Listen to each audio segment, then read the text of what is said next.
Se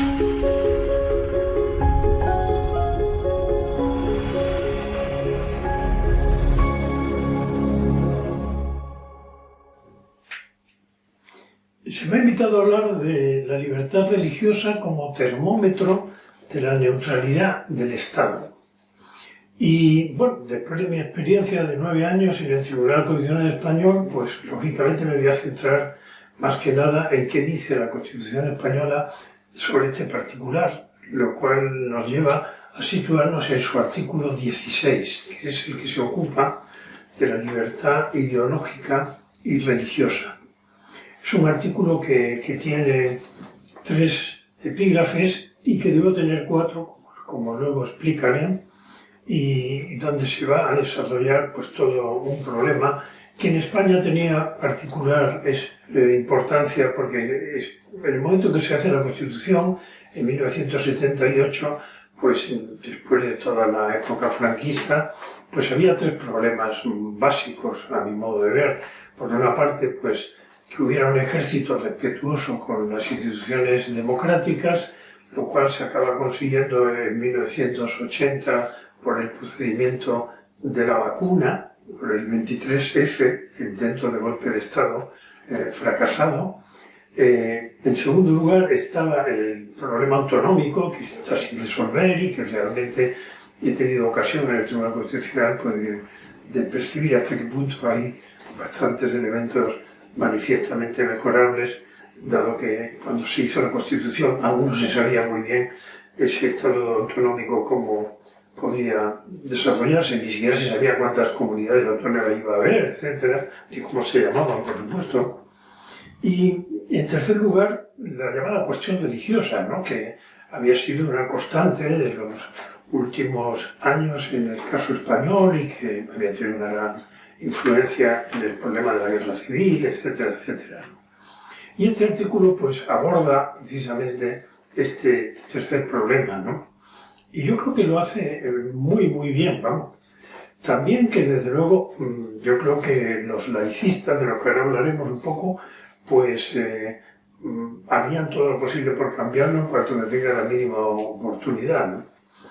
Bien, porque en el fondo hablar de la libertad religiosa como termómetro de la neutralidad del Estado a mí me viene muy bien, porque es que acabo de sacar un pequeño libro, después de haber escrito otros no tan pequeños, tanto en España como en México, en la UNAM, pues sobre laicismo, y en concreto ahora este libro se llama precisamente Laicismo, Sociedad Neutralizada.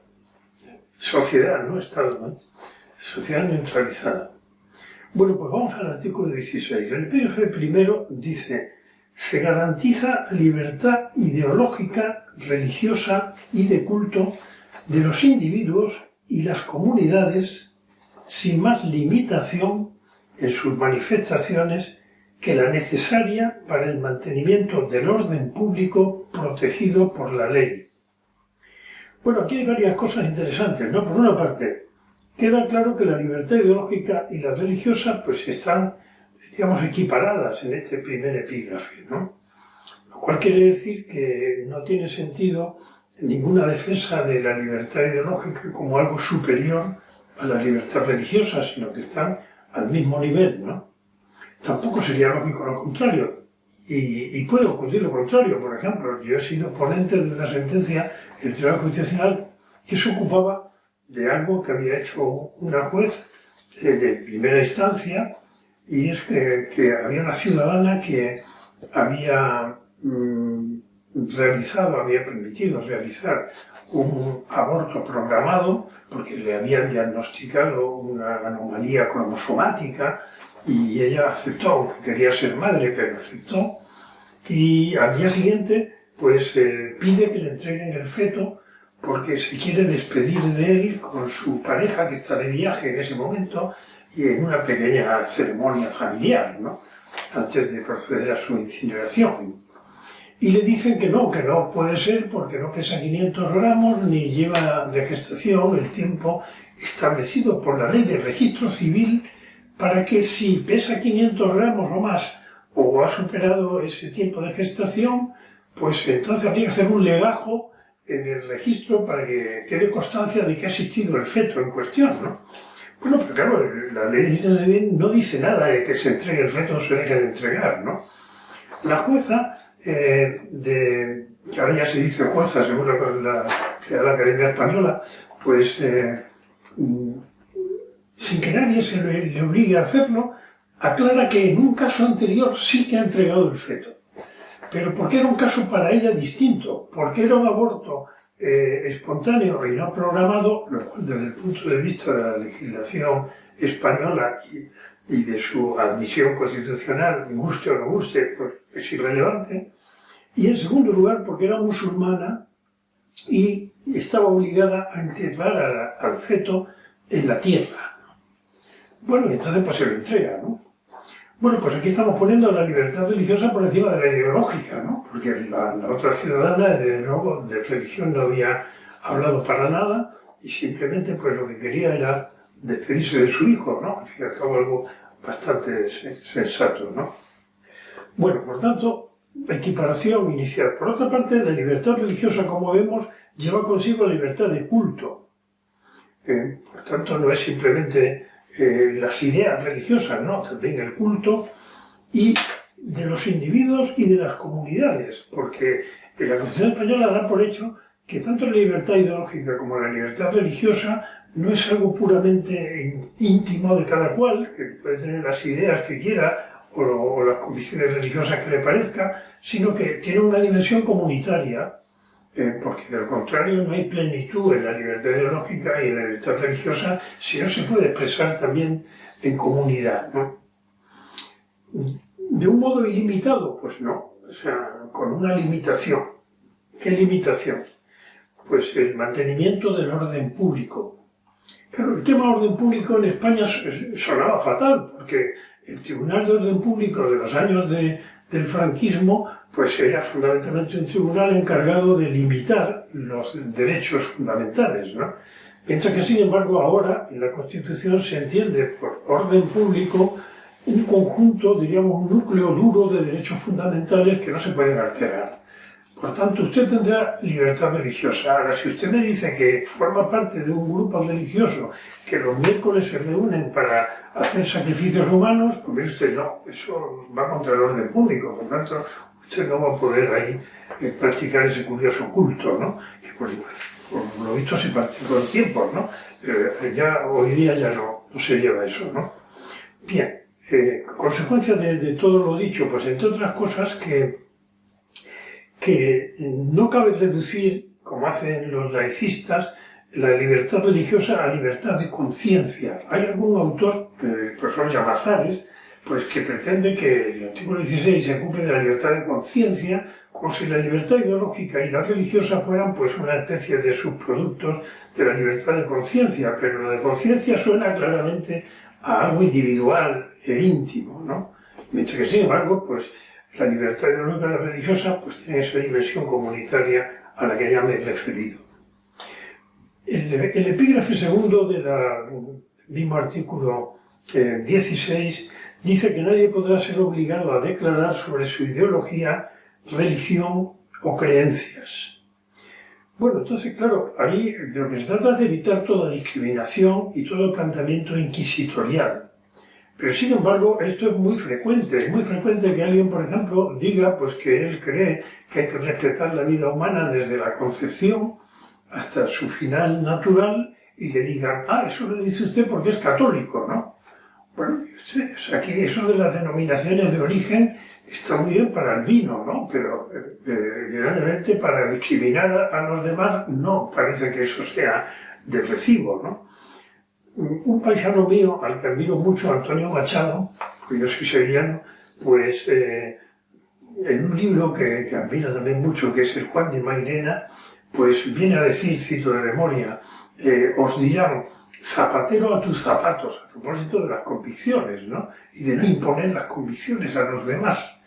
Zapatero a tus zapatos. Entonces, cuando lo digan, lo que tenéis que decir es, ¿y cuál es mi zapato?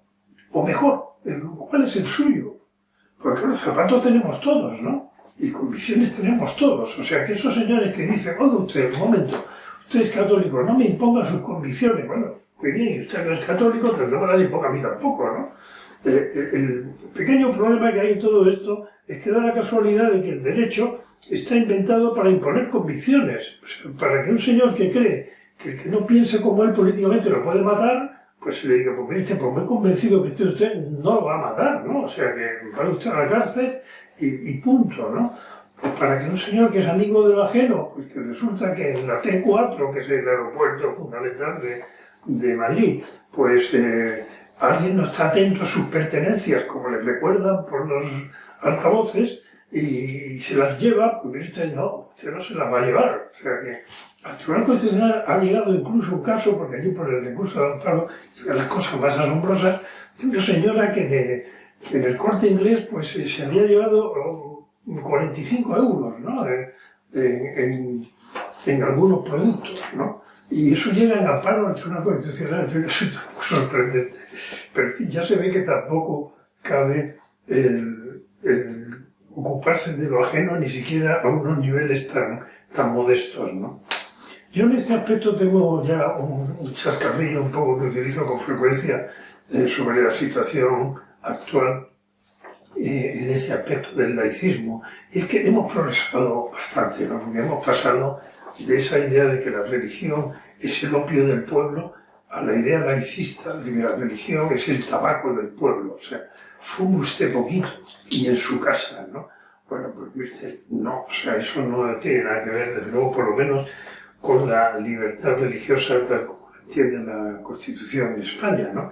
Sino que pues uno tiene derecho a expresar sus convicciones, cada uno las suyas, porque además no es verdad que sea neutro el laicismo. O sea, la doctrina constitucional se habla de libertades positivas y de libertades negativas. Yo tengo la libertad positiva de poderme afiliar a un partido político, tengo la libertad positiva de poderme afiliar a un sindicato, y tengo la libertad positiva de poder suscribir pues, una confesión religiosa, lo que me parezca.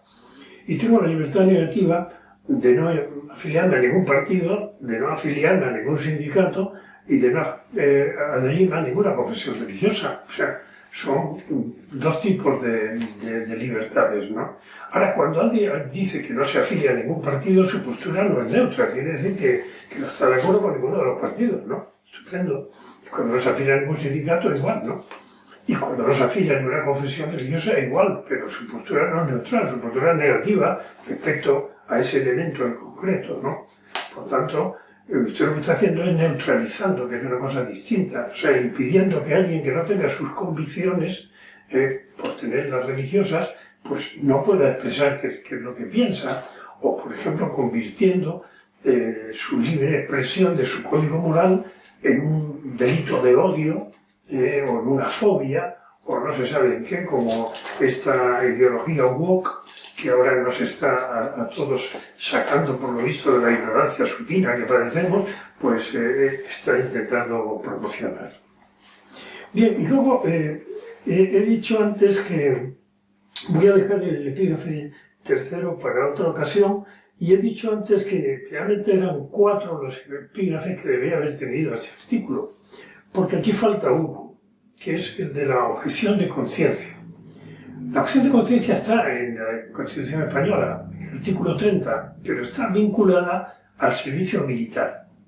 Y da la casualidad de que un gobierno conservador pues eliminó el servicio militar, con lo cual el artículo 30, que incluso además está incluido entre los que tiene posibles recursos de amparo ante el Tribunal Constitucional, resulta que es el fantasma del castillo constitucional, ¿no? Porque no se sabe qué sentido tiene que siga ahí. O sea que lo primero que en una reforma constitucional que se hiciera en su momento, lo cual en España es bastante complicado, pues sería precisamente eliminar ese artículo y pasar la objeción de conciencia a su sitio, que según ha dicho el propio Tribunal Constitucional es el artículo 16 de la Constitución.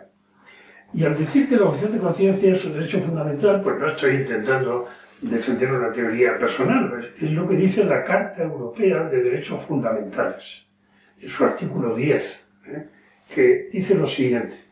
El título del artículo es Libertad de pensamiento, de conciencia y de religión. Y dice, Toda persona tiene derecho a la libertad de pensamiento, de conciencia y de religión.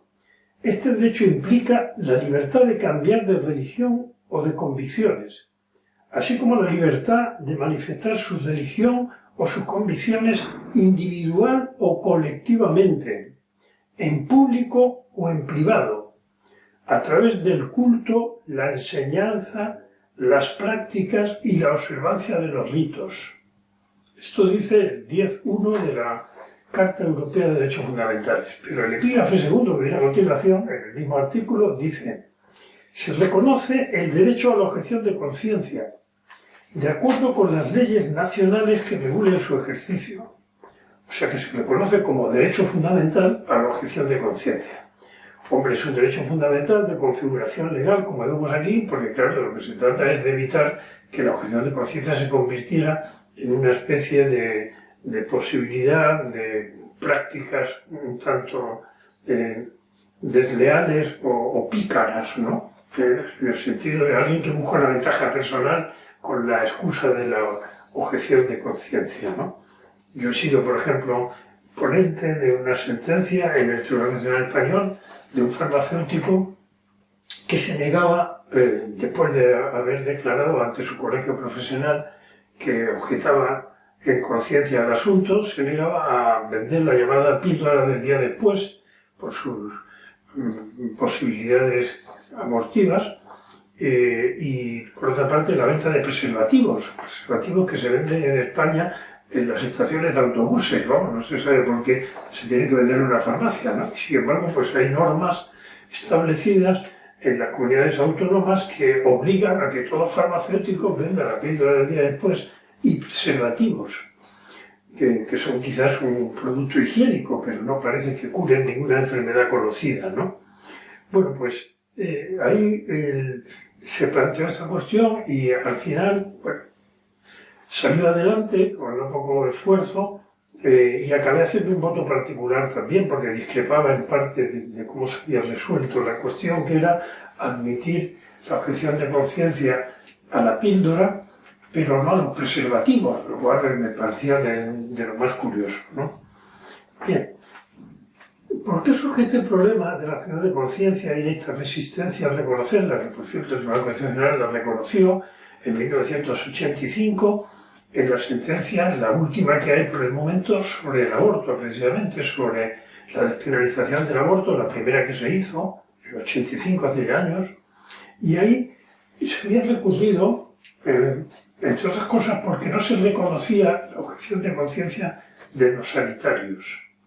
Y el Tribunal Constitucional contestó que, en efecto, la ley no reconocía eso, pero que no hacía ninguna falta que la reconociera, porque eso está reconocido en la Constitución, según dijo el Tribunal Constitucional. En el artículo 16, de un modo decía implícito y explícito. La verdad que lo de explícito no, porque falta el epígrafe cuarto famoso, pero quizá es porque trasladaba el 30, lo trasladaba al 16 sin más, ¿no? Lo que está claro es que a partir de ese momento en España no se discute que en el caso de aborto cabe la objeción de conciencia, y tampoco ya el caso del farmacéutico después de la sentencia al que me he referido. ¿Por qué hay estas dificultades para admitir la objeción de conciencia? Porque se malentiende. Porque hay quien piensa que la objeción de conciencia es el intento de alguien de su convicción moral personal ponerla por encima de la ley. Y esto no es un problema de moral contra derecho. No es un problema de decir que para mí la moral está por encima del derecho. No. Esto es un problema de mayoría y minoría. El derecho es un mínimo ético que se impone coactivamente. Y para evitar que haya una dictadura de la mayoría, en una democracia madura, hay que procurar que la minoría pueda tener excepciones que confirman la regla, por otra parte, como es bien sabido, ¿no? Entonces, ese es el sentido de la objeción de conciencia como derecho fundamental, no como fruto de la tolerancia y de la generosidad de decir, bueno, lo que usted hace es rechazable, pero de todas maneras, como estamos en buen plan, no le va a pasar nada, ¿no? No. La objeción de conciencia es un derecho fundamental, lo dice la Carta Europea de Derechos Fundamentales.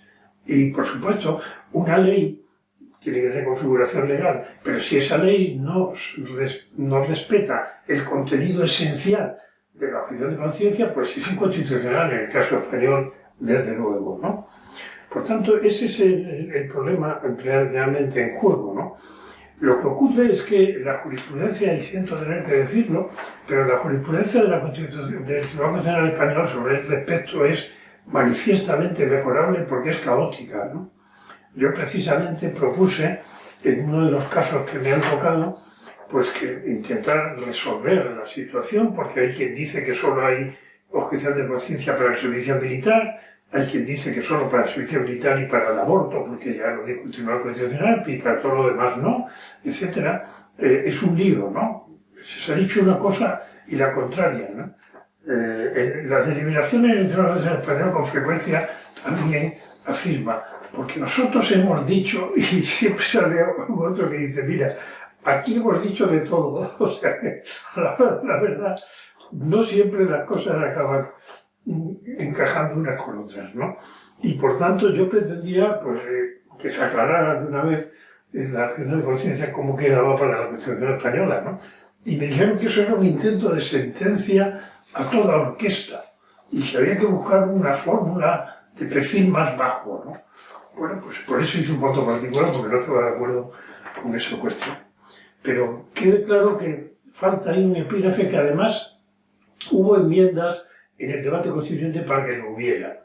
El problema está en que se había producido un problema en el debate en el Congreso de los Diputados que rompió el consenso constitucional durante un tiempo con motivo de la educación, precisamente, y entonces llegaron al consenso solucionando ese problema de que en el Senado, que es donde se presentaron enmiendas de este tipo, no se aprobaría ninguna que tuviera que ver con derechos fundamentales. Ni siquiera las de tipo literario que presentó el Camilo José Cela tampoco fueron admitidas, ¿no? Y claro, debido a eso, pues estamos como estamos. Yo creo que no pierdo la esperanza de que el Tribunal Constitucional Español deje claro de una vez que la objeción de conciencia es un derecho fundamental, porque, en fin, en todas las cosas somos europeos. Muchas gracias por vuestra atención.